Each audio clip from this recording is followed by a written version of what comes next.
কিরে তোর ঘটনা কিরে? তোর স্কুলের বেতন ঠিক মতো দেই, তারপর হাজার হাজার টাকা খরচ করে তোর প্রাইভেট পড়াই, পরীক্ষার ফিও ঠিক মতো দেই, তারপর তুই নাম্বার এনে পারস না। পরে বার আনবা না আব্বা। এই গান তো তুমি প্রত্যেকবারই কও। কে রে সারা, তোর বাপ তোর পড়াশোনার পিছনে এত টাকা খরচ করে আর তুই পরীক্ষায় ভালো নাম্বারই নিয়ে না। আরে হুমন্দি, পরীক্ষাতে 100 নাম্বারই পাই, কিন্তু আব্বা চাইছে ম্যাডামের নাম্বার।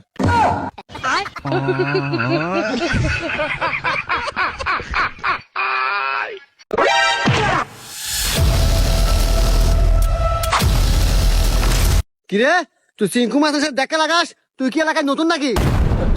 সরি ভাই। কি সরি? সরি বলে কি সবকিছু শেষ হয়ে যায়? তোরে আজকে মুড়ে। আর কাল্লু সার্জন স্যার, আপনার আজকে ছুটি নাকি? পোশাক ছাড়ে বাইরেছেন? হ্যাঁ ভাই, থানা আজকে ছুটি। স্যার এবারের মতো মাফ করে দেন গা, ভুল তো একবার হবেই পারে, আর মানুষেরই তো ভুল হয়।